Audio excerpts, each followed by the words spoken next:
Hey, Facebook.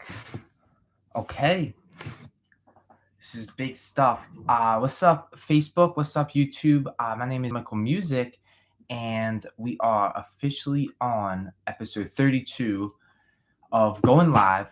And today's, a brand new season, right? So, yesterday, I'm proud to announce that I just finished up reading through Think and Grow Rich Live for the first time, right? Try to figure out how to go through the navigation and whatnot. And this season, I'm going to be doing some tweaks to it, but I'm still going to be studying this great book. So I might as well just say this. My name is Michael Music. For those of you who don't know, I've been reading this book, Think and Grow Rich, since I was 19 years old. That's when I came across of it, and I've been studying it for quite a while now because I heard that there was a secret in this book. And apparently, when you unlock that secret, he says in the book, like, Heaven's Gates opens and you get everything that you ultimately could possibly want, right? So, my intention on doing these lives and these videos is to try to explore and find that secret and see if I can not only find it but share it with the Facebook group and everyone watching the recording on YouTube, and see if I can if it's legit and whatnot, and actually figure out like what's all the hype about this, because a little backstory about this book. This story is said to have created more millionaires than any other book in history, right? And I know a lot of people that I look up to in terms of the greats have read this book. They absolutely love it, and there's something special about it. So I say that to say that I'm excited to be studying this book and sharing this philosophy with you all, and understand this, that this isn't a book. Essentially, this is a philosophy, right? Like, a lot of people read the Bible, and I read Think and Grow Rich. Not saying there's anything wrong with the Bible. I just haven't gotten into that yet. So I want to make the topic today, right? Like, what is the secret in Think and Grow Rich? And I'm going to start off with just reading, I suppose, um, the introduction from the author, because you notice he will, or not the introduction, the author's preface, because I notice he will actually dive deep into just discussing the secret and kind of getting us ready for it. So I want to start off with that. And literally, first sentence, hear this out.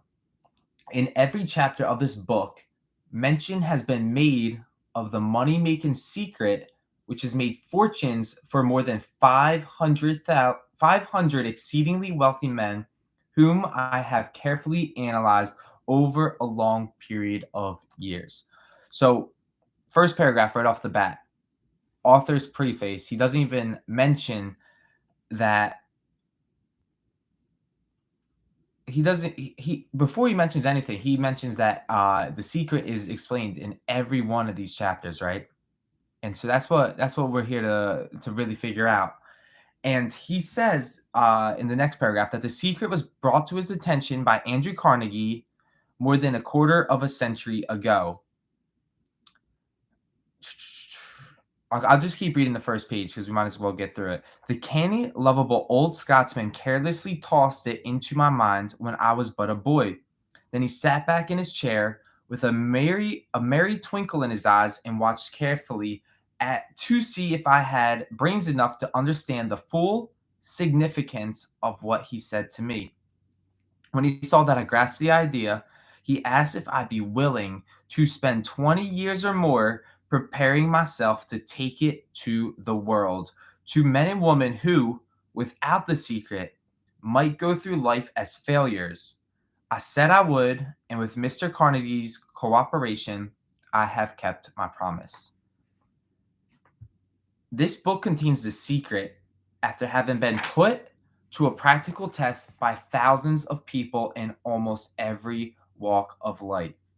It was Mr. Carnegie's idea that the magic formula which gave him a stupendous fortune ought to be placed within reach of people who do not have time to investigate how men make money, and it was his hope that I might test and demonstrate the soundness of the formula through the experience of men and women in every calling. He believed that the formula should be taught in all public schools and colleges, and expressed the opinion that if it were properly taught, it would so revolutionize the entire educational system that the time spent in school could be reduced to less than half. Okay, so first page, right? We just go through the first page of the preface. We haven't even gotten into the chapters yet. Essentially, a little backstory. Napoleon Hill met Andrew Carnegie when he was a young reporter, and Andrew Carnegie, Napoleon Hill was a journalist for this magazine, and he was interviewing some of the most successful men, or he wasn't yet. He got a chance to interview the Andrew Carnegie and just figure out how he got his fortunes, right? And so Andrew Carnegie shared his philosophy with Napoleon Hill and asked him to devote 20 years of his life without any potential of getting paid, without getting paid 20 years, right, to this idea to create a philosophy that can essentially help any man or woman become truly rich, right? And Napoleon Hill took on that promise and kept it, right? And the Andrew Carnegie, he said the secret to Napoleon Hill and wanted to see if Napoleon Hill had the brains enough to really truly grasp this, right? So that's how it started. And Napoleon Hill, I must say, to spend 20 years of your life of working on this philosophy with no real initial pay at first, like that takes true faith, right? Faith that is on a whole nother level. Like there's levels to this, right? And so that's why I'm so intrigued by this book, because it is like the opening gates for it, right? So I'm gonna let me go back to the preface. I'm gonna fast forward, right? Because I don't want to just do a reading of this. Okay, so I'm on still the author's preface, and I want to read you this. The secret to which I refer has been mentioned no fewer than 100 times throughout the book, right? It has been mentioned no fewer than 100 times throughout this book. So let me ask you what that means to you, right? Like, it has not been named directly, for it seems to work more successfully when it is merely uncovered and left in sight where those who are ready and searching for it may pick it up. That is why Mr. Carnegie tossed it to me so quietly without giving me its specific name. Okay, so he doesn't mention that this is the secret. It's this line. You got to have it, right? He's saying that he wants you to truly uncover it. So what I'm suggesting to you is if you join me in this journey of like actually really studying this book to the depth that it deserves to be studied, because remember, it took 20 to 25 years to just craft this book. I think it's definitely worth that time in studying it, right? Like we're gonna hopefully uncover this and see if we can truly apply this philosophy and put it to the test. And at the end of the day, like my goal is to become rich from this. If you are ready to put it to use, this is Napoleon. If you are ready to put it to use, you will recognize this secret at least once in every chapter, right? So every time I do a live, I'll be discussing a specific chapter, right?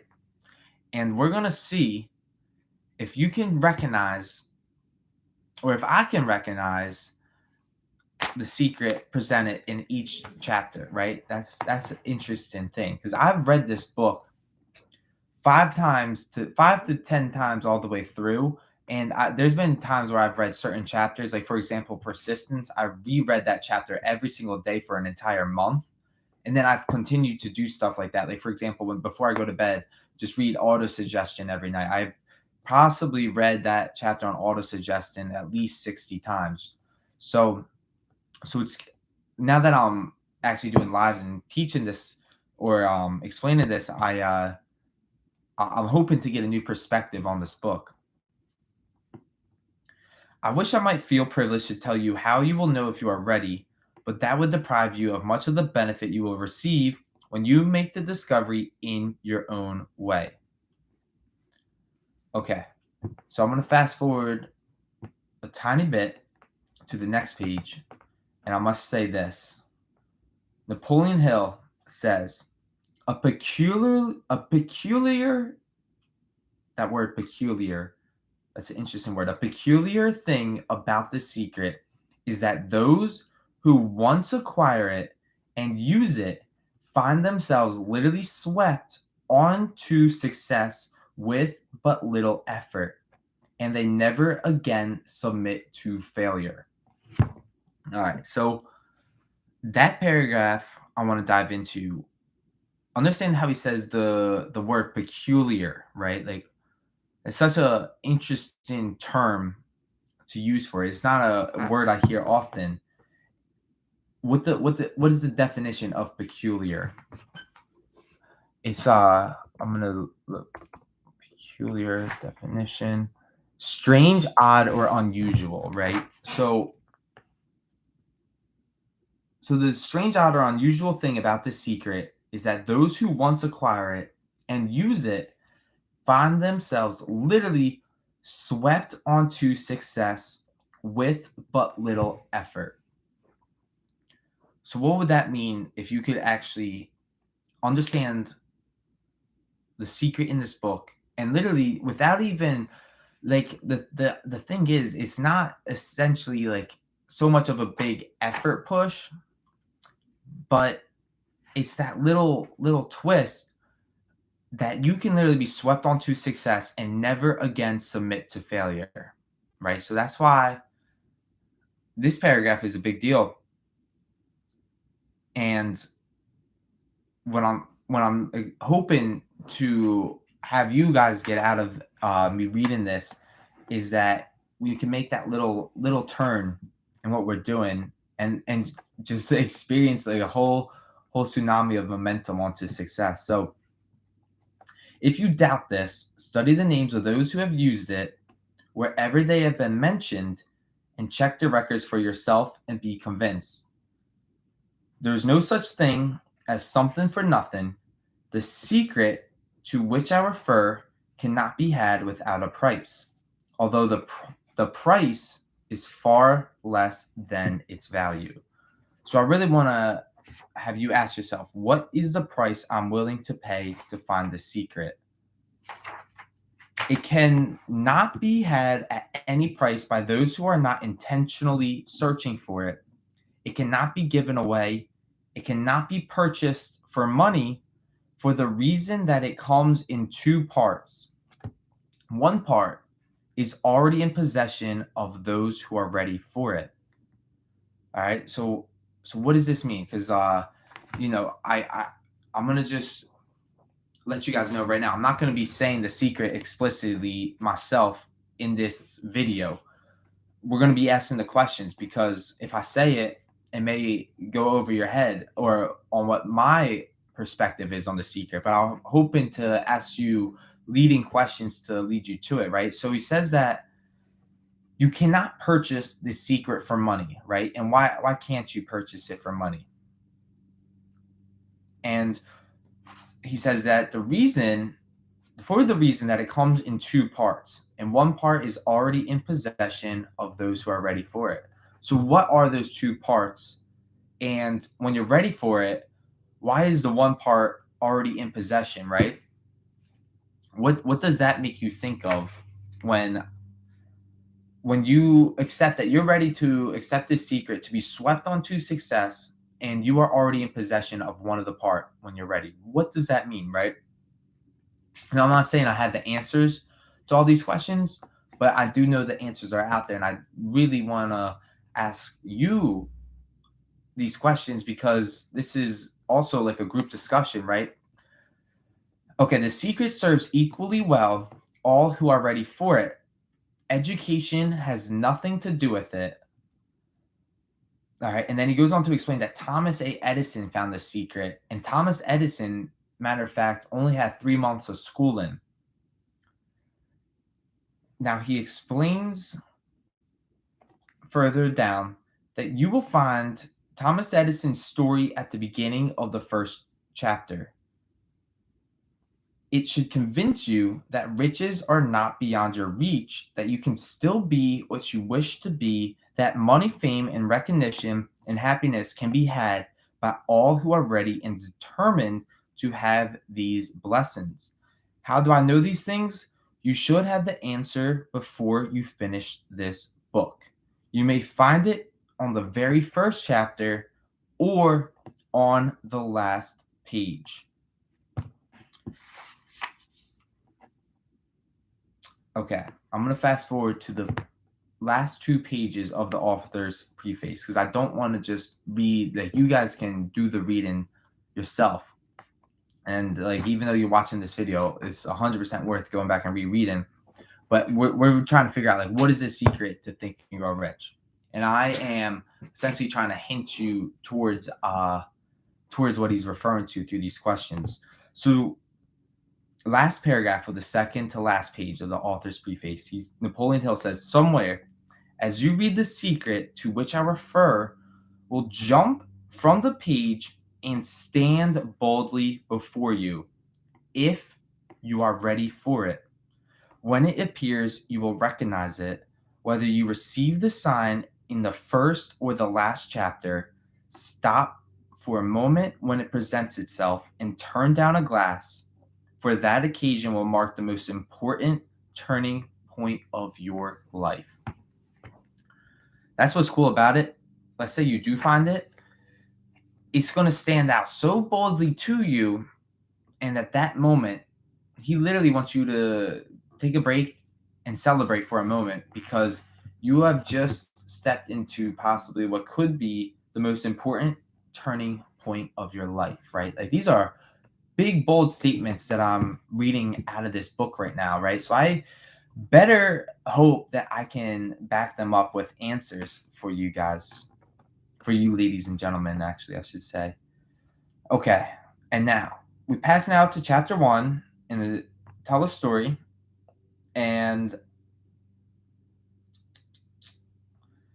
in the final paragraph of this page, Napoleon Hill says, as a final word of preparation, before you begin the first chapter, may I offer one brief suggestion which may provide a clue by which the Carnegie secret may be recognized? It is this. All right, so here's a clue to the secret. All achievement, all earned riches have their beginning in an idea. So here's his clue again. All achievement, all earned riches have their beginning in an idea. And if you are ready for the secret, you already possess one half of it. Therefore, you will readily recognize the other half the moment it reaches your mind. Okay. I know the title is saying, like, what is the secret? And a lot of people are expecting me to answer it in this video, right? And I'm not going to say my perspective on it yet because I really do want you to keep watching and follow with me along as I really dive through this book. But he says that a clue to the secret is that all riches begin in the form of thought, right? So let's go back to the title, why it's called Think and Grow Rich, right? There's a reason why the word think is in the title, right? This is essentially a book about teaching people how to truly think for themselves. And I must say, it is curious to me to ask a question like, what does that mean that we already possess one half of it already? Like, is it within us? Is it like our God-given ability, right? And he says that once you understand the secret, it will pop out so boldly to you in every chapter. And at that moment, like when it's like pretty clear like what it is, turn down a glass and like do something that you can acknowledge would be considered a celebration task, because you have just experienced the most important turning point of your life. So I must say, these are some really bold statements that I'm making, but there's a reason why. There was one mentor of mine, he studied this every single day for 65 years in a row. And I'm not saying like he like studied this book for 65 years. I'm saying he studied it every single day for 65 years. And that's what inspired me to read this. So I yeah, I want you to join me on the journey. If you're watching on YouTube, find me in the Facebook group Think and Grow Rich with Michael Music. I'm going to truly be diving into this book. This is the second time I'm reading it, and I'm trying to read it with an entirely new perspective compared to the perspective that I read it the first time. Like the first time, you can go back and watch. I kind of read it word for word in audible form, and I did say my 2 cents on some paragraphs. And this time, I'm going to be tweaking some things just so that I can hopefully have you understand this book a little bit differently. But that is the first video in season 2 of reading this book. And I'm really, really excited to dive through this journey with you all. So I want to thank you for watching. Um, and yeah, get ready to uncover the secret in Think and Grow Rich. And that's that. So I'll see you, Facebook. Until we meet again in time and space, bye for now. And YouTube, as always, I'll see you at the next event. Bye for now.